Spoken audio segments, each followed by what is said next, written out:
Hi, I'm Bob Trask. Welcome to our weekly reset. Thank you for being with me. Today we're going to talk about something that I'm really excited about. We're talking about getting a better self-identity. Now, why would you want to get a better self-identity? Why would you care? Because the self-identity you have is limited. It's a tiny, tiny, tiny little box, and you're so much bigger than that. But we developed that self-identity over the years, and we think that's who we are. Imagine with me for a minute. Imagine that, imagine that you're a baby, just born. Now you don't have an identity, right? Right? You don't have an identity. So how are you going to get an identity? How are you going to know who you are? Your parents going to teach you who you are? Society going to teach you who you are? How are you going to know who you are? And what happens if that happens to be a misguided direction that tells you who you are and it's not right? It tells you who you are, but it's not true. Mary and I have worked in a prison, and I've worked in several prisons, and we've learned that people in prison had misguided identities. Their identities told them who they were, and that isn't who they were. But because that was where their identity was, that's who they became. Let's go back to that little child again. You're a little baby and you're just born. So stretched out in front of you is this vast plain, like prairie land, goes on forever, clear to the horizon. And there's nothing there. It's just flat. There's no rocks, there's no trees, no bushes, nothing. It's just flat. And that's who you are. So as you venture forward along that, now back up for just one moment. We came here in this incarnation. You came here as a baby. You got born for two reasons: to experience yourself and then to express those experiences, to experience and to express. And as we experience and we express, we begin to learn who we are and we become wisdom and joy. Now, those two words, wisdom and joy, they're boundless, aren't they? There's no end to wisdom. There's no, that wisdom isn't confined into a certain little area. Wisdom is expansive, isn't it? It goes on forever. And joy is the same thing. They go on forever. So there's no limit. So as you expand in wisdom and joy, you expand into an eternal expansion. And that happens through experiencing and expressing. But those experiences, if those experiences are guided experiences, if you're being told, watch out for that dog, some dogs are really mean, and that's probably a mean dog. Then what happens is that you begin to develop an identity of dogs and an identity of yourself relative to dogs, in that I must be careful because some dogs are or could be painful. Some dogs are dangerous. So I develop that identity. But as we move across this plane, we begin to experience things and we create those experiences. Why would we create experiences? We came here to experience and express. But if all experiences are relative to what I've learned before, then all experiences are already painted in a certain color. They're already shaped in a certain shape. Before I come to the experience, it's already given to be what it is. I don't have any choice anymore. This is it. Now, if I'm brand new, and I'm walking out on the plain, brand new, and there's a bear. I've created a bear. There's a bear. Now, the bear growls and starts toward me, and I say, that bear could be dangerous. So I see some rocks I just created. on the ground, and I start throwing rocks at the bear, and I hit the bear with a couple of rocks, and the bear goes, "No, don't want this," and he wanders off. So then that's my experience. My experience is that I'm stronger than the bear, that I can handle the bear. Could have been the opposite way, right? Could have been the opposite way, but it's not the opposite way. In this case, because I didn't have any preconceived conditions or ideas about the bear, I was able to control the situation. Now, in an Aboriginal state, back when we were Native Americans or Native Asians or Europeans or perhaps even the Aborigines in Australia, that situation, was it a bear or whatever kind of dangerous animal? In that situation, I would be named probably a bear chaser or something relative to bear, like I overcome the bear. And that would become my name. That would become my identity, right? The reason I'm using this metaphor is that we do the same thing in our so-called liberal modern civilization. We identify ourselves by our experiences. Let me ask you a question. What if all experiences are neutral? What if? What if experience is just an experience? It's neutral. It's neutral until I put a decision on it. And the decision I'll put on that experience is going to be my identity. It's going to be who I am, who I think I am, because that's going to be my experience. And that's going to be and the experience is no longer neutral because I've judged it. I've made it something else. Everything we've ever wanted to be, everything you've ever wanted to be, to do or to have, everything you've ever wanted to do or to be or to have, that's avoided you, that's avoided me, has been so because of our self-identity. Can we stay with that for just a minute? Everything we've ever wanted that we didn't get because of our self-identity. We have these driving beliefs that we defend, even when we're wrong, even when that's inaccurate. These driving beliefs that came from having previous experiences that were judged in a certain way, and we became that experience. We become our experiences. I could say that 10 times and it couldn't still go through as hard as it needs to. We become our experiences. We think we are our experiences. We become our experiences. But that's not who we are. And today, through this talk, we can set ourselves free. We can begin to recreate the freedom. We are in a nest, but we think we're hamsters. We got here by mistake. We're not hamsters, we're birds. You can step out of the nest and fly, but if you don't know you're a bird, you'll never fly. So we're supposed to have unchanging identities stored in a box, right? Because that's what we have. That's what society teaches us. This is your name. This is your race. This is who you are in all the different ways that we could categorize you. This is who you are.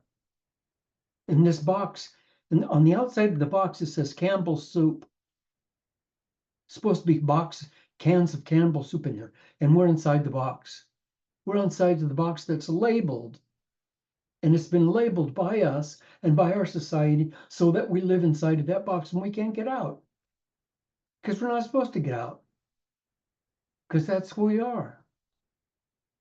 But Friedrich Nietzsche said, to become what one is, one must not have the faintest idea of what one is.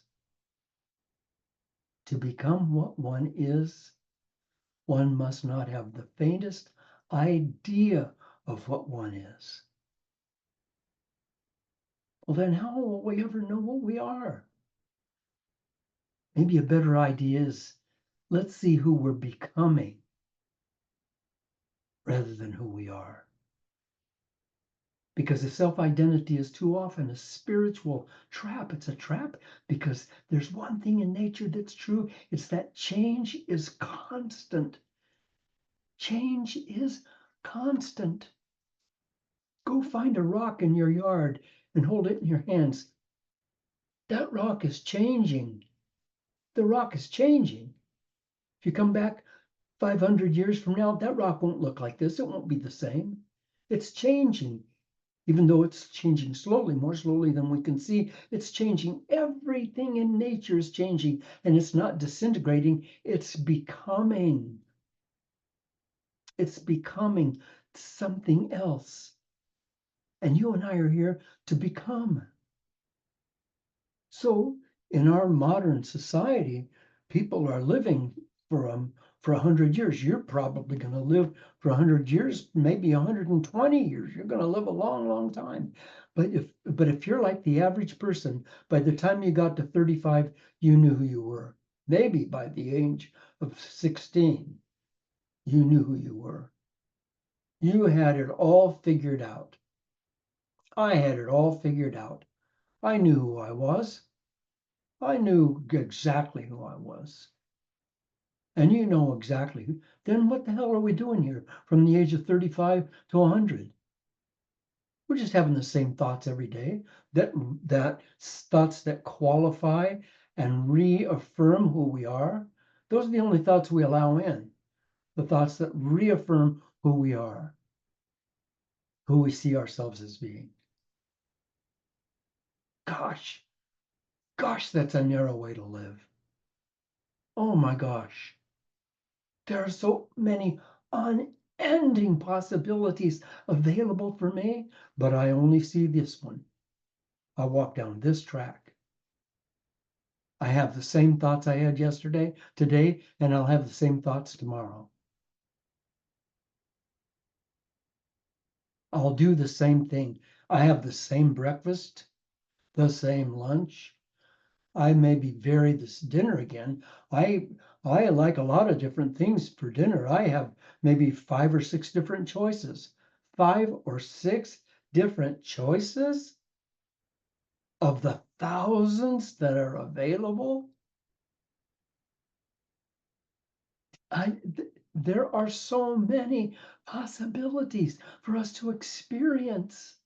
And once again, we're here to experience so that we grow in wisdom, unendless wisdom, and joy, unendless joy. That's what we're here to do, to grow in wisdom and joy. And it's expansive. But we have to be willing to expand or we can't grow. And that means being willing to change our minds about who we are so that we can experience differently and not have our experiences fall into that box labeled Campbell's soup so that we always experience things the same way. So, we each have people in our lives that we love, people that we're close to. Some of us are married and have mates. Some of us have partners. So, we all have people in our lives, and we see those people as we think they are. And that's a cooperation. They see themselves as they think they are, and they keep feeding us that information, hoping we'll get it. And what divorce happens and separation of partnerships happens is when you don't get it, because that person keeps feeding you and me who they think they are. And if we don't get it, then sometimes they feel lost, trapped, and insulted, disillusioned, and they go away. But if I'm willing to see more broadly who that person is, then I can open that viewpoint to them and they can begin to see more of who they think they are, growing, becoming, not being, but becoming.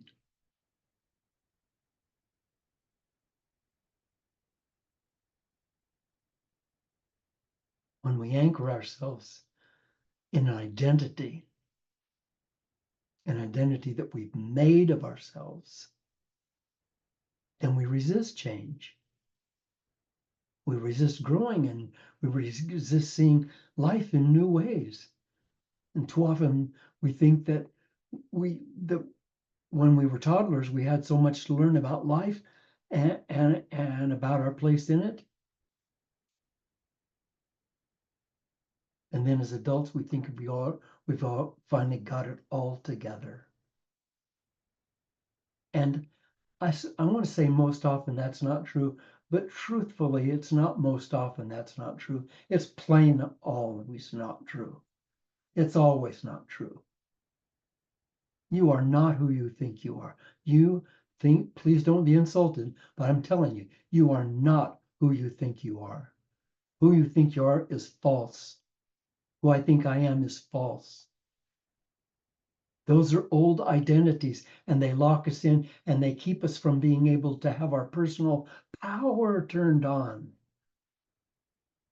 Because we can't have our personal power turned on when we're just replicating the same things over and over again. We're just recycling the same trauma, the same doubts, the same fears, the same disappointments, just recycling them over and over and over again because they're stuck inside of our identity. And we say, this is how we are, and I don't know how to get out of the trap. Because I'm thinking in this one little narrow way that identifies me and my point of reality. So a true identity will be like nature, always evolving and growing and changing for the better. That's what nature does. But how can we embrace change? How can we be comfortable? And how can we choose to know us? How can we become comfortable when we're constantly changing? Where's the level of comfort in that? I mean, isn't that scary? To constantly be changing? I mean, don't we want some security? That's the way we've been taught, my dear friends. That's the way we've been taught. You've got to avoid change because you've got to have sameness, because security is in sameness. But what if security was in changing? What if? Oh, just stay with me for a minute. I know that's a wild thought, but just stay with me for a minute. What if security was in changing? What if security was in becoming? A river is an alive thing, but it's change. Not only is it changing, it is change. Changing constantly. The wind is change. The sea is change. The waves on the beach, there's in the quadrillions of waves that'll wash up on the beaches of the world today and have washed up on the world beaches forever. All those, there's never been the same wave wash up twice. It's never had the same characteristics. Did you know that? It's never had the same characteristic. Ever, ever, ever, ever, ever. It's always change. Nature is change. Trees are changing. Wind is changing. The seas and the rivers and the ponds and the streams and the fish and the birds and the animals of the land, everything's changing. And we physically are changing, but our minds are usually just stuck in one place. So if we want to really live this life, going to live to be 100, want to really live this life, then let's let go of that sameness. Let's have a new identity. The new identity is I'm not being Bob Trask. I'm becoming whatever that is. And I'm not going to put it in a box. We'll see where it turns out to be. In seminars and workshops that I've done around the world, I've asked this question: how would you define truth? And I've heard so many answers. Oh man, so many answers, which tells me that people's opinions of truth and the actual truth are not the same thing. And when I offer this definition of truth that I'm about to give you, no one's ever disagreed. And here's the definition. Truth is what is. It's not what I think it is. It's not what I'd like for it to be. It's not what is painful because it doesn't align with my identity of myself, because that's what happens when I have an idea about truth and it doesn't align with my sense of who I am. Then it's painful, then it's confusing, then it's contradictory. I don't like that. I don't like that. I know who I am. And now here's this truth comes along and hits me in between the eyes, and it's not fun for me because it's frightening. Oh, well, what if I just let go of my identity? Then I could become one with what is. And if I were one with what is, then not only would I be one with nature, but I would be guided and flowed and loved and nurtured and cradled by nature. But as long as I'm fighting by saying, no, this is who I am, then good luck. Because our self-identities, both yours and mine, are simply observations of a certain time and place. And maybe we came into that identity on our own, or maybe our parents labeled it with us. Or maybe our coaches or our ministers or our teachers or our friends or our older brothers and sisters, they taught us who we were. They didn't know what the hell they were doing. None of them knew who you were. You've never been before. Like the wave on the beach, you've never been before. No you has ever been here before. No you has ever been here before. You have the opportunity to do something no one else has ever done or even conceived of. You have the ability to experience and then to express those experiences, to grow in wisdom and joy and become and become and become and become and be amazing, to be the brightest light in the darkness of the world. But I have to be willing to let go of that old identity. Lao Tzu, fantastic Chinese philosopher whose truths ring down through thousands of years, said, when I let go of what I am, I become what I might be. When I let go of what I am, I become what I might be. And I'm not saying we shouldn't each have an identity, but the identity should be flexible, right? And it should be open.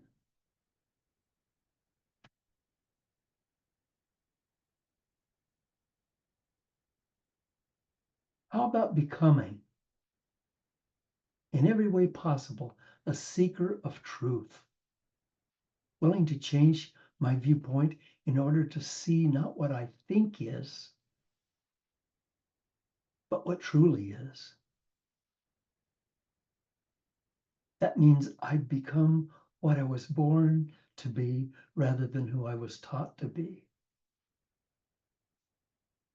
There's a passage in a Talmud that says this: we don't see things as they are, but as we are.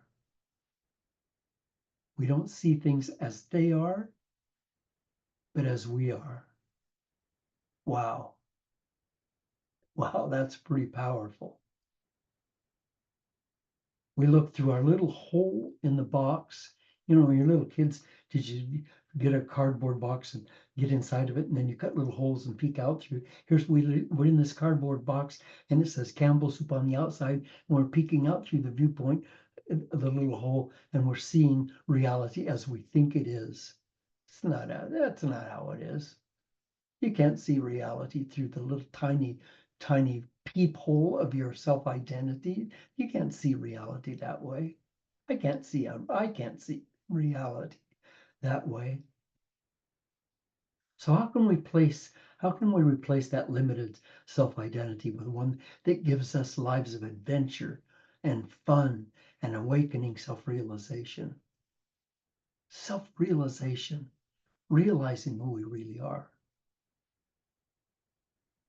In that marvelous book, Alice in Wonderland. And if you haven't ever read that book, I advise you to get it. I don't care if you're an adult, it's a fun read. It's fun. And if you haven't seen the movie Alice in Wonderland, get the movie and watch it. You'll get so many laughs. It's fun and it's wonderful. And in this book, there's a caterpillar sitting on a mushroom. And Alex goes by and the caterpillar asks, "Who are you?" And Alice says, "Well, I hardly know, sir. I've changed so much since this morning, you see." "Who are you?" "Why, I hardly know, sir. I've changed so much since this morning, you see." You see what's happening here? Alice is changing. She's becoming more than who she was anchored in this morning. If today someone asks you, "Who are you?" Would you say, "Well, I don't know. I'm who I am, but I'm becoming"?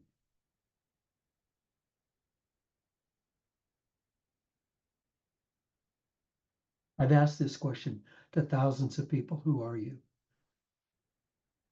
And I never once have I ever gotten the answer, I am becoming. Never. Because people have an idea of who they are. I don't care what it is. It's not true. You can't say, "I'm a parent, I'm a child, I'm a sibling, I'm an employer, I'm an employee, I'm a team member, I'm a doctor, I'm a counselor, I'm a pet owner, I'm a caretaker." Those are things that we define as a relationship. Those are all relationships. You're not a relationship. And then you might say, "I'm an artist, I'm an inventor, I'm a composer, I'm an author, I'm a camper, I'm a hiker, I'm an engineer, I'm a mountain climber, I'm an accountant, I'm an attorney, I'm a dancer, I'm an athlete, I'm a musician." So then what we're doing is defining ourselves by what we do. That we're not what we do. And then we can get define ourselves by our religion or politics. "I'm a Christian, I'm a Jew, I'm a Muslim, I'm a Hindi, I'm an athlete, I'm an atheist, I'm an agnostic, I'm a Republican, I'm a Democrat, I'm an independent." Can we define ourselves by what we believe? I don't think so. Patrick Rothfuss said, "It's like everyone tells a story about themselves inside their own head, inside their own head. Always, all the time. That story makes you what you are. We build ourselves out of that story. I don't want to do that. I don't want to do that. I want to live the rest of my life opening, expanding, growing, learning, becoming more, becoming more.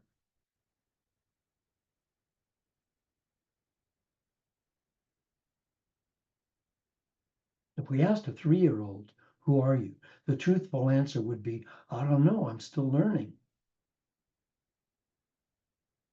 How are they going to learn? How's that 3-year-old kid going to learn? We're going to teach them, "This is who you are. Pay attention. Listen up. This is who you are. Now you're 6 years old. We're going to put you in school and we're going to get you seated in a desk and we're going to give you some lessons and you're going to respond to those lessons. And your response to those lessons is going to tell you who you are. We're going to do mathematics, arithmetic, addition and subtraction. If you get it, then who you are is somebody that's good in math in arithmetic. You're a good student. If you can't get it, then you're a bad student. That's who you are. Can't tell you the number of people who are multimillionaires or authors or composers or famous people who've made such a big difference in life who had no schooling or almost no schooling.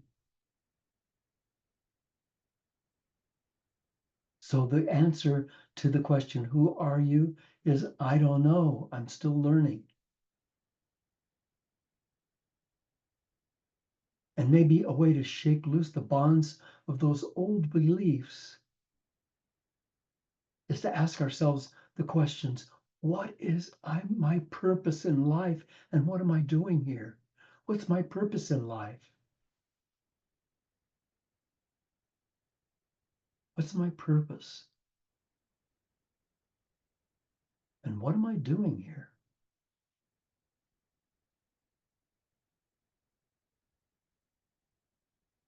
Let me finish with this. Oscar Wilde, who I just admires, what a great mind that man had, said, most people are other people. Their thoughts are someone else's opinions. Their lives a mimicry, their passions a quotation. He also said, be yourself. Everyone else is already taken.